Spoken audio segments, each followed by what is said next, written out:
Welcome into KSL Sports Rewind and our preseason top 25 rankings video. We hope that you've enjoyed 25 through 15. We've got our top 10. We've also got 5 teams outside the top 10 that we'll get into over the next couple of days. Today, let's dive into 10 through number 6. Yeah, our top 10, we're finally there. Let's start with our number 10 team in our preseason top 25. Jeff, the Mountain Ridge Sentinels. Coach Nick Robbins moves up from Timpview, takes that head coaching job at Mountain Ridge, and he gets one of the best players in the state in Titan DeJong. That's going to help. Mountain Ridge, really, really quality program. They kind of come out of nowhere every year, but when you look, it's like, oh, Mountain Ridge, they just picked up a win that I didn't expect. They do that every year, and I think they're going to have a lot of that this year. The question comes at the quarterback spot. Who plays quarterback? There was some transfers with a previous quarterback that looked like he was going to return. Now he's not there. So who is that quarterback for Mountain Ridge? But I think everything else and that offense that Coach Robbins brings, I really like what the Sentinels can bring to the table this year. Ofisa running back, he's back. You talk about the quarterback position. If there's one thing that I expect, it's that Coach Robbins is going to figure it out. I mean, he was the OC at Alta 2 years ago, was playing multiple quarterbacks, had Neo Tolu and another young man, I can't remember who it was, but I mean, he was going, this series is this young man, this series that many young man, and that team scored points. I mean, Coach Robbins, if there's one thing I'm not worried about, it's the quarterback situation at Mountain Ridge, because he's going to get that figured out. Has put together an incredibly talented staff. That Mountain Ridge staff completely turned over. Yeah. It is dynamic. These guys know what they're doing. That program is going to go up. Yeah. And there's a lot of talent in that area. There is a lot of talent. Harriman, I don't know if Harriman existed as a city like 12 years ago, but now everybody lives in Harriman, and there's all the multiple high schools now. Yeah, it's crazy. Watch out for Mountain Ridge, folks. All right, let's move to number 9, shall we? And a team that they kind of live in the top 10, American Fork. American Fork this year, it's a similar storyline. Yeah. Who's going to step up at quarterback? But you look at the pieces of this American Fork offense, Cash Taese, you've got Dyson Richards, Prince Afu comes back as a running back, David Dean. There's a ton of weapons for whoever it is at quarterback for the Caveman. They are going to have options. It's going to be a fun offense. Coach Beam, it's always a fun offense. They throw the ball around. They run the ball really well. It's easy to get kind of lost. Yeah. It is a spread offense. They're not just like air raid. It's not Mike Leach's offense. They run the football really well. And Prince Afu is back, and he's going to have a big year again. They have some returners on the offensive line. Mm-hmm. The offense looks great. The defense, there's some questions there, and they play in a really tough region. Yes, they do. To have questions on defense. Look, it feels like a similar story for American Fork, and that is, the non-region is going to be really strong, and they're going to be competitive in their region. There's going to be some games that they maybe lost that could have won. They're going to beat teams in that region. You talked about, the line. For me, it was a lot of guys up front coming back. I was talking with someone about their sevens, and they said that team is big and they're fast. Yeah. So to your point, that team is going to score a bunch.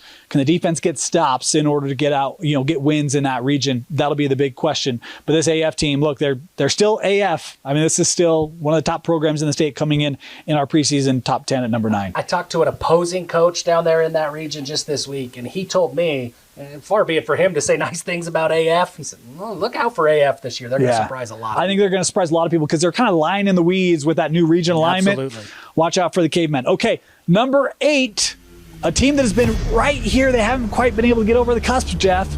The West Panthers. You look at what West has coming back. They have been on the cusp. Almost every year, they're right there on the cusp. This feels like it has to be the year that they take a step forward. They've got so many pieces coming back.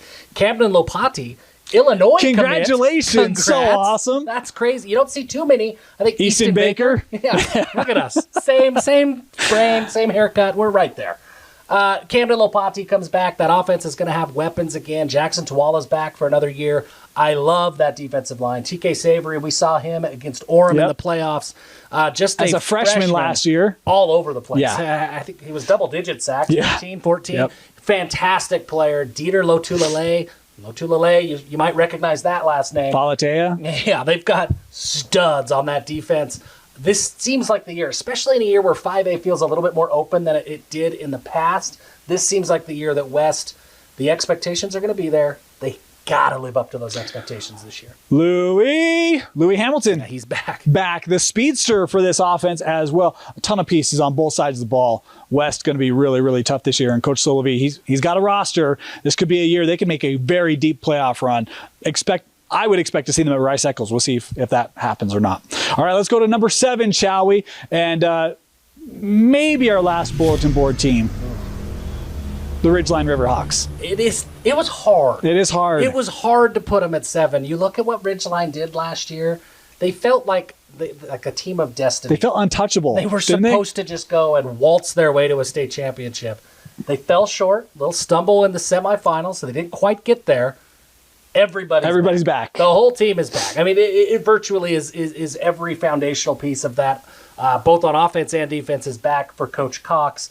Crew Jones is going to be one of the most highly recruited players in the state of Utah. Yep.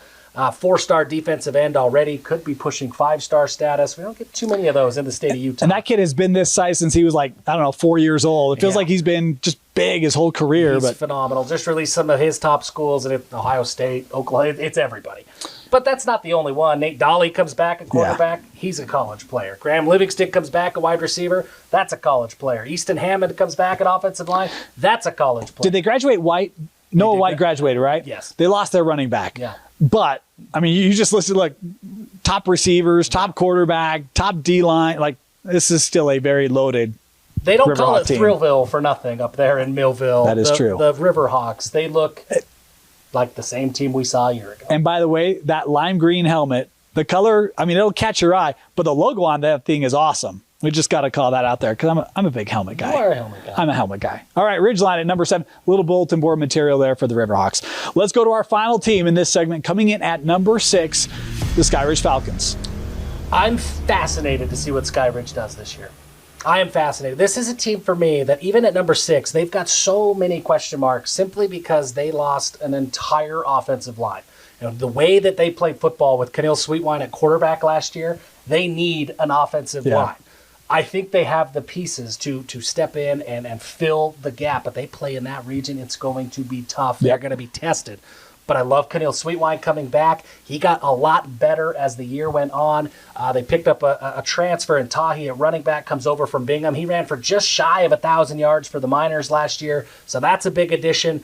The defense, Gennaro Guilford Jr. is phenomenal. Yes, that Gennaro Guilford, he's very, very good. Griffin Coons, linebacker, is phenomenal. They've got the pieces. It comes down to me to that offensive line. It'll be really interesting to see. I mean, again, that was one of the challenges on the team last year, right? Was given time for Sweetwine, allowing that offense to work. If you see improvement there, this team can compete for that region and they can be a contender in 6A because a lot of the other pieces are already there, right? Absolutely. So there you go. There's 6 through 10 in our preseason top 25 for you. We've got 5 more teams to unveil. Come back, join us tomorrow right here on KSLSports.com as we show you our top 5 teams in our preseason top 25 presented by Tab Bank.